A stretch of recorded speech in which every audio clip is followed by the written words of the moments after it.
Hello! Today we'll be talking about Blueprints for the Black Market by Anberlin here on Half Price Reviews. Yeah.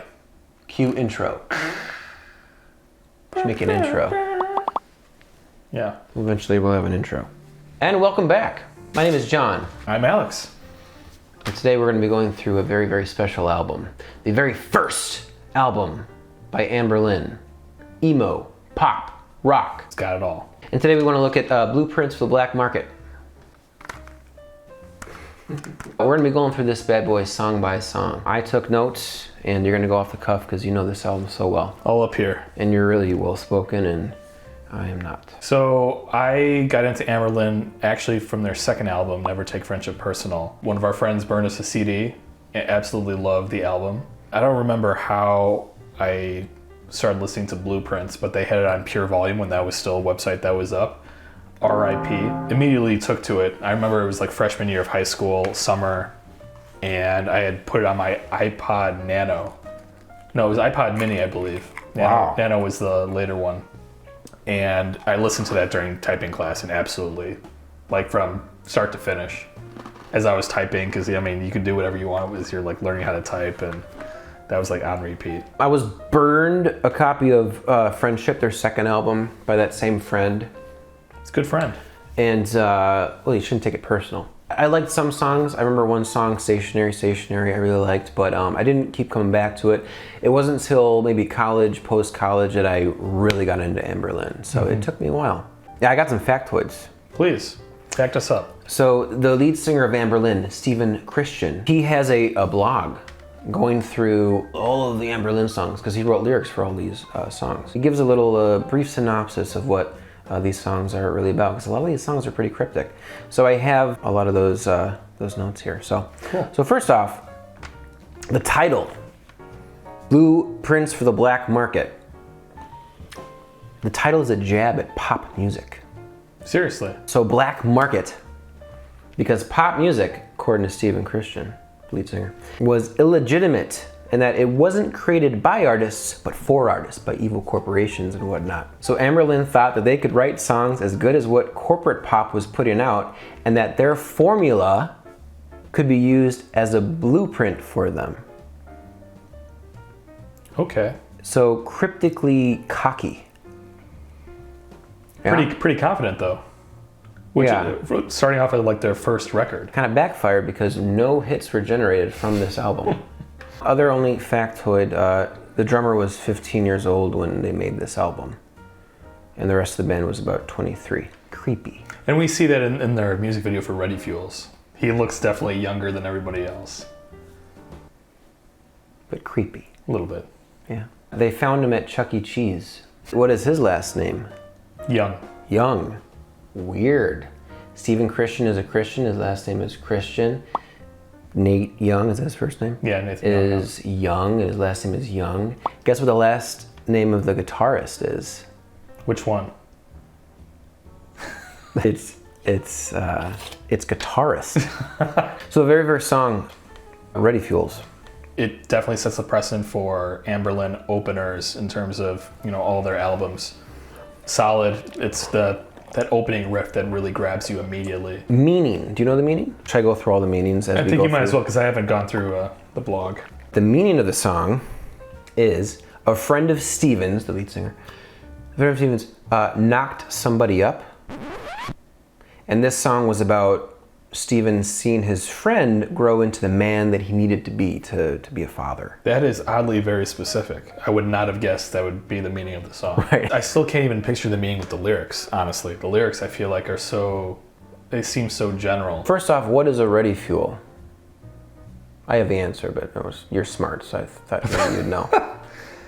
I just kind of figured it would be like the initial spark to like a combustion or something. A ready fuel is a lightweight gel that burns clean and hot enough to act as fire. But it's a gel that easily catches fire, does not require fuel. So obviously this substance was used when his friend did the deed. I don't really know how it relates. I think it was all gelled up, yeah. When you don't have lube. With all that in mind, the chorus, the lyrics, "We're running hot tonight and it feels so good" is the first line of the chorus. Now I want you to think about that with not now knowing the meaning of the song, because I'm just picturing teenagers, Getting busy. getting it on. Your thoughts? I think it's pretty self-explanatory. It feels so good.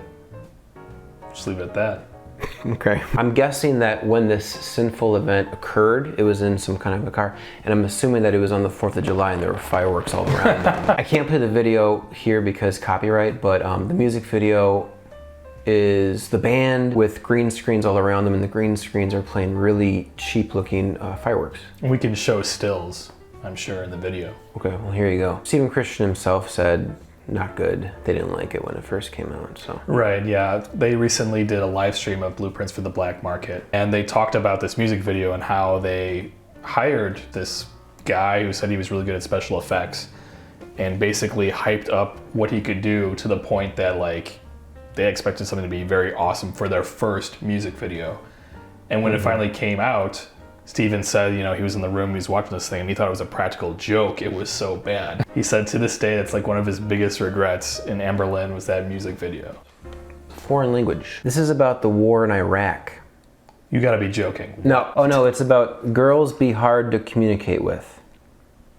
Yeah. Yeah, that's what it's about. That's pretty straightforward. You can tell that straight up in the song. I do like that this album has lighthearted, and I would say cute, songs, because down the line, 2 albums after this, Cities, this song wouldn't be caught dead on that album. That album is too mature. It would be caught dead. It would be killed by all the other tracks on that album. They can also fail miserably with a song like this, but we haven't gotten to New Surrender yet.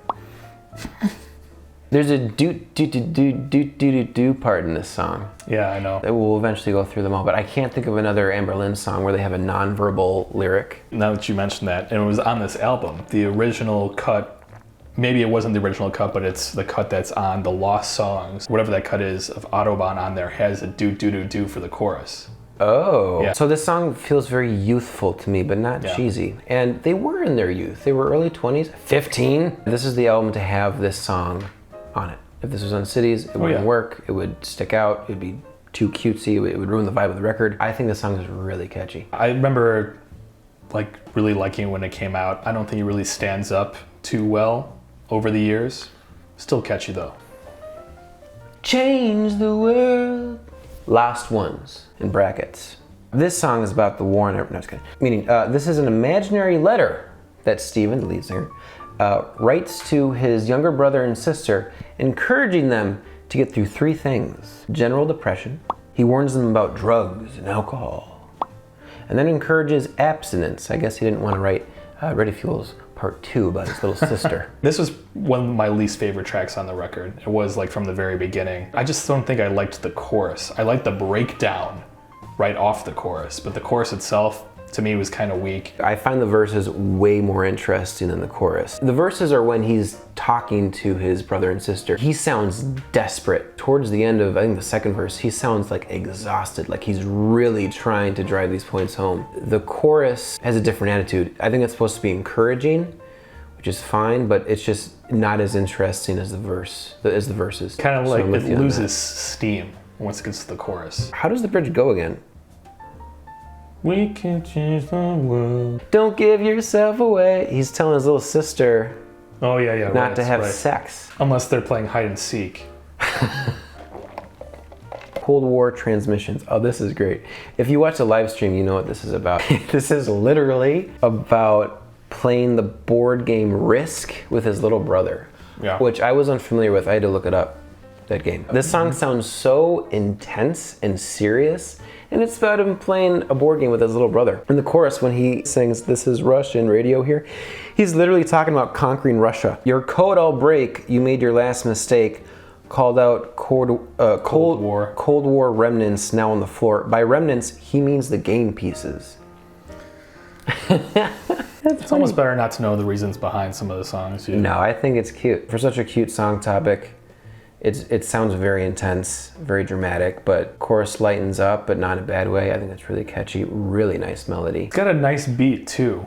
It starts off and then it kind of breaks down a little bit. It's kind of, there's empty space between the drum beats. Glass to the Arson. Great song. This song is about a book called A Brave New World, a dystopian science fiction novel. And I only read mainly Batman graphic novels, so I have no idea about this book. So musically, I wrote, this song bangs. Absolutely, yeah. This is a great song, 4 to 4. I'm gonna read what I wrote because I can't talk off the cuff as well as this guy. I wrote, a great intro featuring lightly strummed guitars being panned left to right, followed by a big crunchy riff. Each verse musically featuring a blend of electronic and organic drums with held back guitars, leading to a very full chorus with some synth accents panned to the far right and left with soaring vocals. What do you think about it? I feel like To The Arson is one of the few songs on this record that really prelude to what Anberlin would become. And just because of how hard it hits, the intensity, like John said. To The Arson is one of the songs that, for whatever reason, when I acquired Blueprints for the Black Market, that song was not with those other songs. And so this was actually the last song that I had listened to on the record. I believe the first time I heard it, it was on Pure Volume again on their Pure Volume site. I was like, oh my gosh, like I can't believe I missed this song. This is like maybe the heaviest song on the album. And since then it's become one of my favorite Anberlin songs. In fact, we made just a fun like playlist back and forth of what we think is the best Anberlin songs out of all their discography, and To The Arson was an easy one to put on there. I think we had very few of the same songs on our playlist, but this was one of the songs that we both had. The Undeveloped Story. This song was inspired by a Guns N' Roses music video. A bunch of good friends in a smoke-filled bar making the most of a moment. Isn't that crazy? Yeah. A nice-looking moment in a music video. Could inspire like an entire song. Inspired a song that sounds so serious. They were emos. I've always, for whatever reason, have confused Cold War Transmissions with The Undeveloped Story. Honestly, I would consider The Undeveloped Story like a better version of Cold War Transmissions. I think I like the chorus a little bit more, and they kind of leave it open as opposed to Cold War Transmissions where they have the higher range. It's an obvious crescendoed chorus, whereas it's more subtle. Yeah, I think so. But the beat is so good that it just kind of sucks you in. Favorite part of the song, and it's reoccurring, but the first time he does it is the dance all night, dance all night. Dance all night, but we're downtown. And it's accompanied by a cowbell. So it's a very special moment. And then The Undeveloped Story. It ends with some nice crunchy guitars. And then next song, Autobahn. So tonally, this song comes out of frickin' nowhere. Yeah, kind of. Is the opening synth, to you, does it sound a little bit cheesy? It does now, but back then, like, I really liked this song. Steven said in the live stream that I heard that Autobahn was, I believe, the first song that they wrote as a band together. Maybe write individually. Moving forward. Oh, meaning, a little interesting. Steven saw a picture of one of his friends in a car with the windows down and his hair blowing, and he wanted to make a song to that moment. So he made this happy-go-lucky song to blast in the car with the windows down. It's very interesting that it's just like these moments, or just, visually seeing something, and that gives birth to a whole song. So when people say that this album is cheesy, this has to be the song that they're talking about, or one of the songs that they're talking about. Perhaps. Okay. Do you like this song? There's some nostalgia attached to it. But even with that said, I still think that Steven wrote some really good lines. And that's why I love you so. Shut your mouth, girl. No one has to know. Because I do love it when a man tells a woman to shut up. I'm not going to comment on that. And I think the next line is, time seems to drip like Dolly. I had to look this one up. I guess I never really understood what he was saying there, to be honest. There's a style of painting called drip painting, where you literally, I guess it's common in Dolly, which I'm guessing is a planet because I couldn't find it on my globe of Earth, where you literally drip paint on a canvas and then you paint that way. And I looked up some of the paintings, and most of the paintings, they look cute, but ultimately kind of boring. Kind of like this song. Look out! Next song is...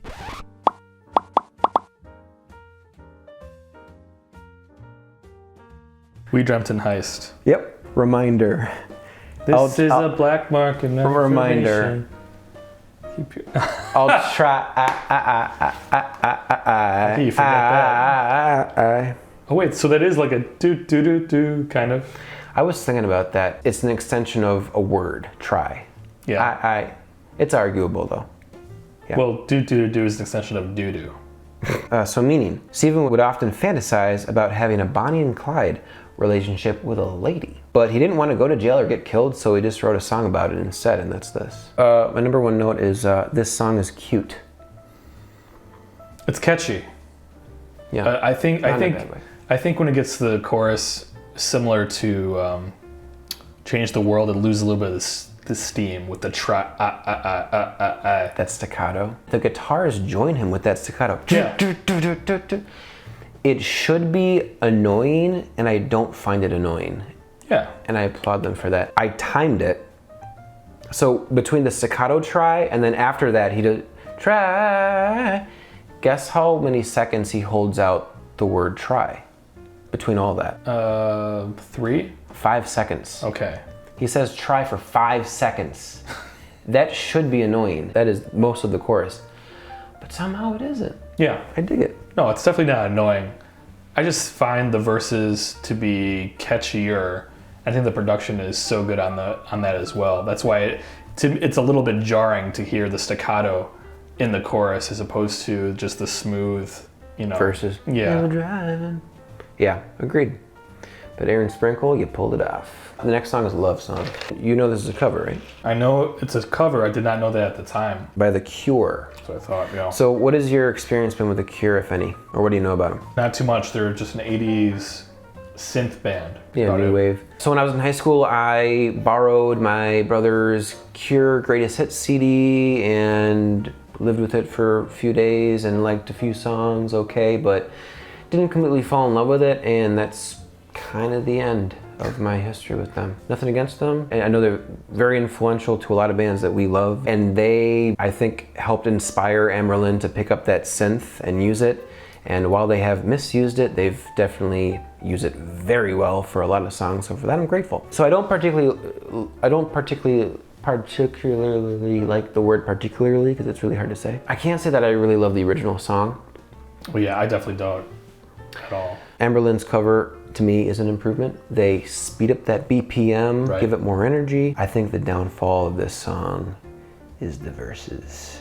They incorporate this 80s synth, which I guess trying to pay homage to the OG song, which was made in 80, or at least released in 89, and that version has similar synths, but it takes me out of the song for one, because the rest of the song sounds so modern. It's interesting. I'd never had a problem with it. I remember finding out that this was a cover. I was playing this song in my sister's car, and she's like, "Oh wait, no, that's from another band," and I'm like, "No, you gotta be right. They must have copied Anberlin." It's like, I agree with you that it's definitely an improvement over the song. I think it's a vast improvement over the original track.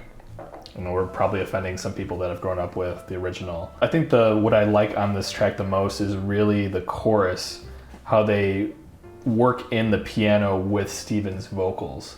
And yes. I feel like they're kind of going opposite directions. They just work together in tandem in such a way that you hear both and they kind of highlight one another. The piano effect is fine in the song. It's just the synths in the verse that bother me. I like what you said about them going different ways. I have no idea what that means, but it sounds nice. The next song is Cadence. So meaning, this is kind of cute. Stephen, the lead singer, while at college in Florida, shared a room with his brother. In this song, his name is Paul, but his name isn't Paul in real life. He just decided to call him Paul. Do you know that he says the word Paul in the song? Paul said that he'd stifle him again and again. Yeah. So they would talk about love, life, faith in God. And this song's about how those conversations brought him, Stephen, closer to God. So as a Christian band, this is the first song that deals with anything related to Christianity, and it's their first mention of God. That's notable. That's why I noted it. And to me, this song puts the album back on track after Autobahn, which was and then We Dreamt In Heist, which was good, fine, and then Love Song. This song, like, okay, all right, they're back. This is one of my least favorite tracks on the album. It's right there next to Change the World, although that one I like less than this one. And I think it's the same complaint where you start off with these like riffs, guitar riffs, and then it opens up to kind of like this friendly sounding chorus, as opposed to something that really matches the riffs that set it up. And I think that has always kind of left a bad taste in my ears. I wrote that down too. I said I love how the verses have so much attitude. Yeah. But then kind of rough sounding. But then the chorus is beautiful. Only difference is I like the chorus. You like the contrast, and I think the contrast is too much. I get it. The last song, Naive Orleans. Hold on. Shoot this from the get-go. We're gonna keep that in. Only if you see my belly hair. Looks like you just have a very pronounced nipple. Oh, dude, one time I was doing this and I clipped this to my chest hair and then I took it off and it ripped.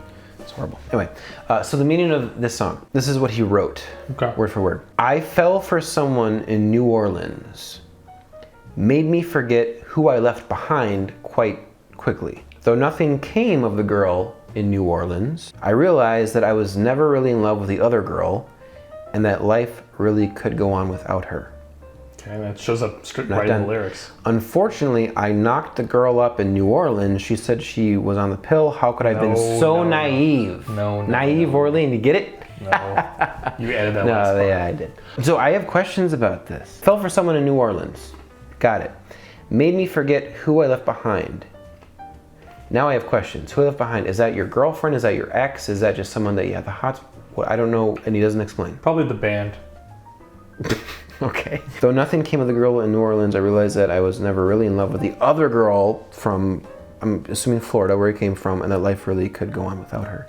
It's kind of sad. So, were they together when he fell in love with the... That's what he doesn't say. Yeah. So I don't know if that's girlfriend or just girl he was stalking, I don't know. Or code for like he broke up with some girl. Yeah. Like literally left her behind. Oh, Find maybe someone with a lot of beads.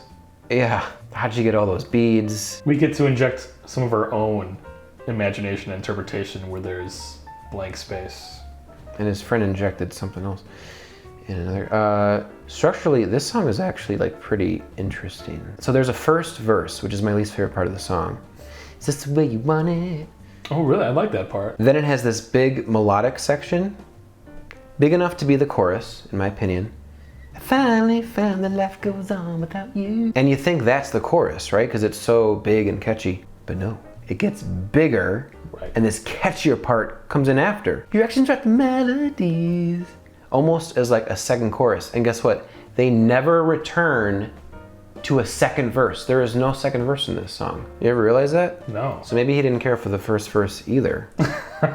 So no second verse. It goes back to the intro of the song. Come and go now as you please. And then goes into chorus 1 and then chorus 2 and then Finn, pun intended. Cities. Yeah, I know. I guess when a chorus is that good, it doesn't need to go back to a second verse. What is the chorus though? This song has 2 choruses, way to end. And they're both really catchy. I think I said this was my second favorite song after To The Arson, but they're pretty close. Interesting. Yeah, solid closer. Overall thoughts. It's a solid album, would give it a 3 out of 4. I'd say 3 out of 4 as well, if I'm adopting your scale. So there you go, guys. Hope you enjoyed the review of Anberlin's first album. We're gonna continue to rate the rest of their albums and see another video pretty soon. Just remember, you can change the world. Yeah, do.